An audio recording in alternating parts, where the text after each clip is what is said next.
Hello, my name is Janine Hiddleston. I'm a third year social work student at the University of the West of Scotland, and my placement currently is with alcohol and drug support in Dumfries. I'm going to tell you a little bit about my placement and then some experiences about working in the substance misuse field. My Practice Learning Opportunity is a non-statutory charitable company based in the third sector, which provides a range of community-based services for anyone over the age of 18 whose lives are affected by drugs, alcohol or gambling in Dumfries and Galloway. The needs of the service user group centre around the promotion and enablement of recovery, resilience and empowerment, with many of the approaches being drawn from the Scottish Government's 2008 The Road to Recovery strategy. The organisation works from a person-centred, strengths-based perspective. The varying needs of the service user group are assessed and holistically managed following the social work process within the different services provided. Talking Therapies is a counselling service offering a range of therapeutic approaches. Service users are given the opportunity to clarify, express and explore and manage their present problems. The Housing Support Service, which I've been working mainly with, provides outreach service for service users experiencing difficulties in obtaining or maintaining their tenancy. Support workers aim to develop a wider social awareness for the service user in regards to their problematic behaviours and address their varying needs through promoting independent living skills, self-reliance and harm reduction. The Revival Mentoring Service consists of social groups, life development programmes and one-to-one mentoring, all aimed towards addressing the needs of the individual through promoting social inclusion, empowerment and equality. The organisation that I work with is in the voluntary sector. The Alcohol and Drug Partnership receives funding from the National Health Service. I spoke to the Alcohol and Drug Partnership and they said that with times changing, currently they look to invest in services that provide a holistic approach for service users when promoting recovery. Within my role, I have found that the most important thing is building resilience for the service users, with many service users expressing that they misuse substances to create emotional anaesthesia to deal with the stresses that daily life can create them. However, these stresses can also be on a personal level, but also on a wider level. Therefore, I find it very important to use Bronfenbrenner's ecological systems approach within my practice. I find this model very important because it works from a personal level with the service user in the middle and looks at wider structural inequalities. Through providing a holistic assessment which addresses every one of these areas, this organisation uses an assessment form called the Outcome Star. The Outcome Star addresses all the areas within Bronfenbrenner's ecological systems model. When promoting resilience for a service user, it is important to use two different approaches. I've used the psychosocial model of intervention alongside task-centred intervention. The psychosocial model of intervention looks at examining somebody's life history, their behaviours and the person in the situation whilst identifying their defences. This goes hand in hand with working with the task-centred model. The task-centred intervention approach works from a behavioural aspect and is to do with the completion of tasks towards a main goal, and the main goal is, in most cases, to minimise substance misuse or to reduce substance misuse. I'm now going to have a look at the definition of recovery, which I have found very helpful. According to the UK Drug Policy Commission 2008, the process of recovery is characterised by voluntarily sustained control over substance use which maximises health and well-being and participation in the rights and roles and responsibilities of society. Furthermore, one of the government's agendas is sustaining and improving Scotland's economic growth.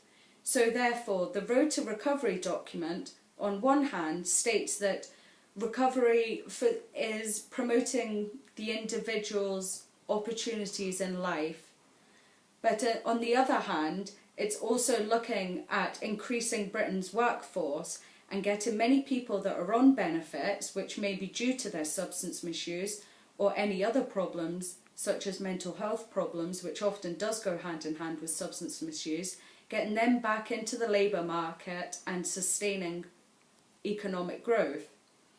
This I have found created an ethical dilemma for myself, because this current neoliberal agenda, which looks at the individuals taking responsibility rather than a collective responsibility, has influenced my own personal values. And I have at times struggled to understand why some service users that I am working with currently aren't in employment themselves. I have been able to identify that these are my personal values and these are in conflict with my professional values, where social work looks more at equality and collective responsibility, working with service users to try to increase their opportunities.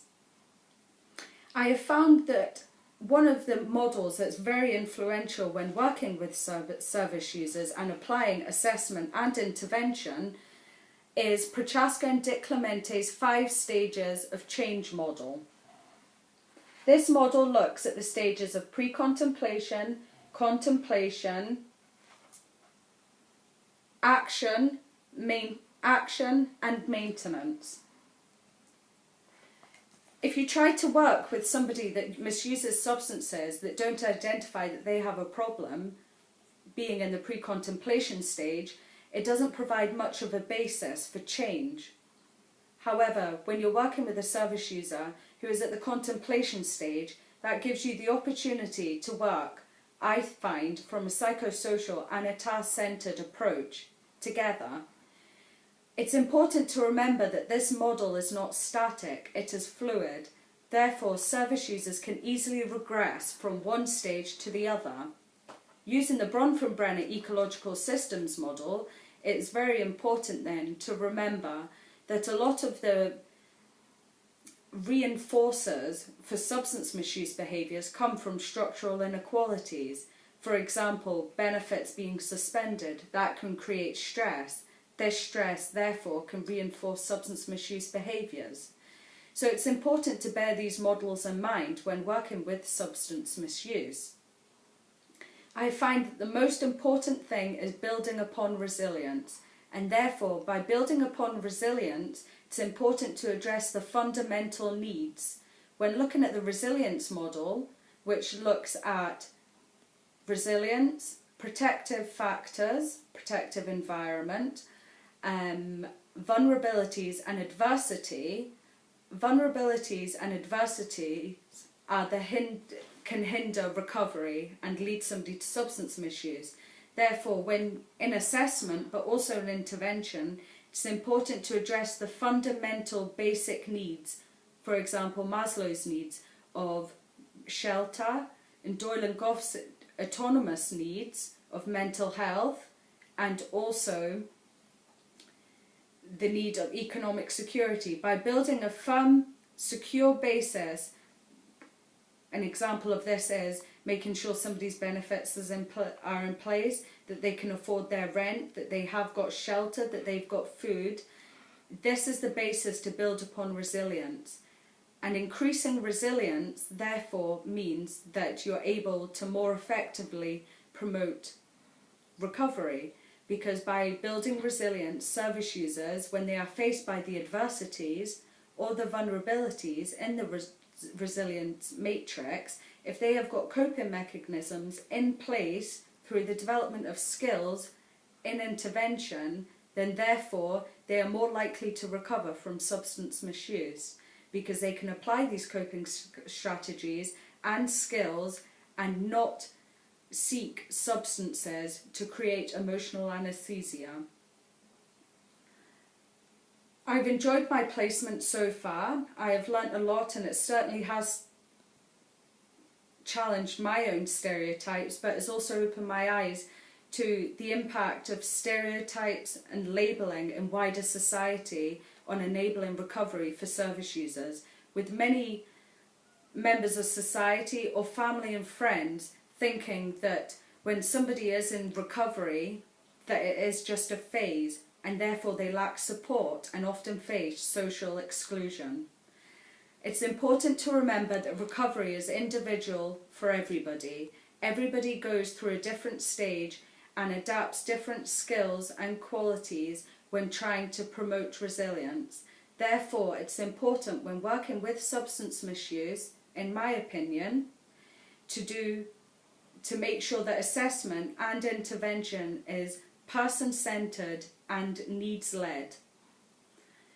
Thank you very much for your time today. If anybody has any more questions about substance misuse within Britain and any government agendas, please don't hesitate to get in touch. Thank you.